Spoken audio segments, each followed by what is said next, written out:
When people are afraid of the truth, they've got nowhere to turn. All they have at their disposal is censorship and denial. And politicians are so deep in denial, you can only feel pity for them. Because you know that in some dark chamber of their subconscious, these wretched people know what a terrible thing they're doing, and they know that history is going to revile them and their entire generation for it. But they just can't face up to it.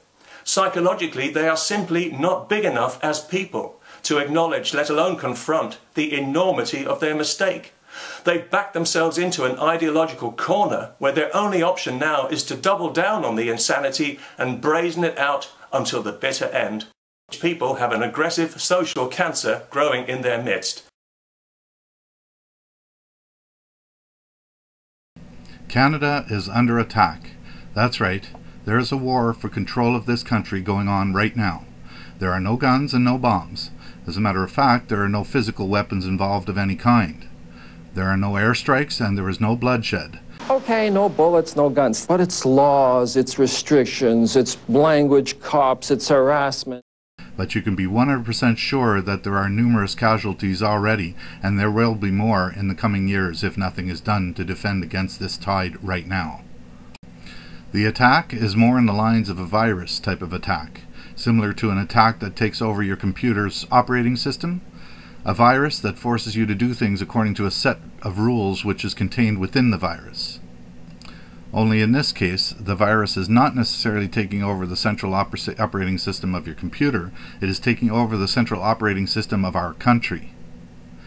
It is taking hold of all government departments at all levels, and is now close to being in control of the implementation of all new procedures and laws that flow from these government departments at all levels. The casualties are not dying from gaping wounds. They are suffering from a system that is slowly and methodically being slanted by a tiny power-hungry minority. A minority who use the excuse that they are a minority in order to gain more and more power, and then they use that power against the majority.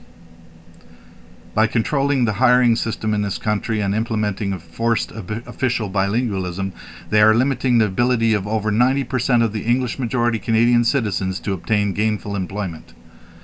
Beyond that, and as an added bonus, it further ensures that only those sympathetic to their clan end up as the ones qualified for the main positions in the very government that makes all the new rules and regulations. In which the law was amended in 1988 was to give federal public servants in certain regions the right to work in their language of choice, which means that in the National Capital Region, in Montreal, and parts of Northern Ontario and New Brunswick, the individual public servant can say, I want to work in French. A little bit at a time, a little bit of a time. And I think that's what's been happening to us. There's an old saying about if you put a frog into boiling water, it'll jump right out.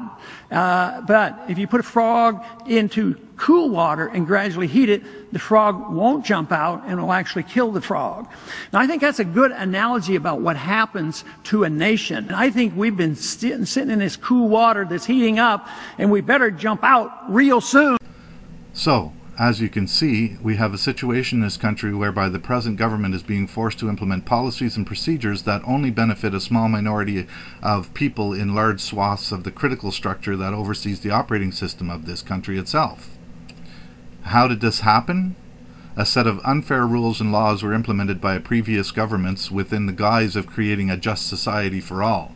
But these laws were written with such gaping open-ended terminology that they allowed for a very broad scope of interpretation. It is unproven as to whether this was done purposely or not, but it seems rather obvious to some that it was. In many cases, terms like where numbers warrant were used in the phrasing of these laws or acts, and since these terms were never formally defined, they have gone on to be grossly abused and misinterpreted by those who stand to gain the most from them. A number of unscrupulous people are setting precedents by using these badly worded older laws, claiming that as few as 1 or 2 people demanding these services should be considered relevant within the expression where numbers warrant, and they are getting away with it. As a result, we see a huge, uneven, unfair, and certainly highly unwarranted amount of power and control of many of the integral components of our governmental economic systems being abused by a small number of people who, when challenged, simply point to these previously implemented open-ended laws and say, well, we're just following the law. Besides, you're going to have to learn to speak French if you want to keep your job.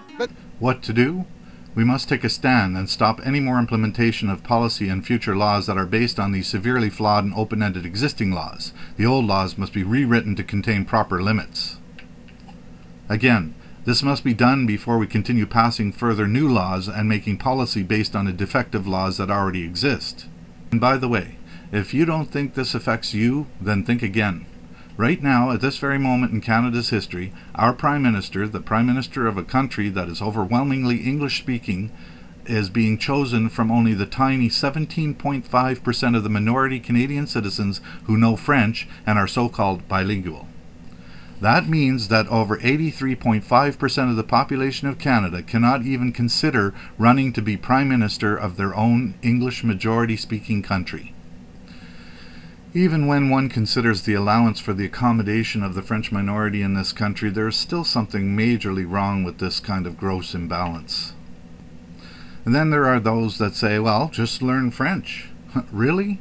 Why? Why should anyone be forced to learn French just to be Prime Minister of a country that is overwhelmingly 83% English-speaking? Especially when one considers how the French treat the English minority in the province of Quebec. If you live in Quebec, you have to understand and to speak French. They have basically forced the province of Quebec, for all intents and purposes, to be French only, and have little regard for accommodating the English Canadian citizens that live there. There has to be a common language in the country, and so it's French or English. Well, I think that when you're 82% of the population, the majority wants it to be French. It would seem that there is no normal balance within the idea of accommodating languages in this country, and thus the accommodation of the French minority has gone a tad bit too far.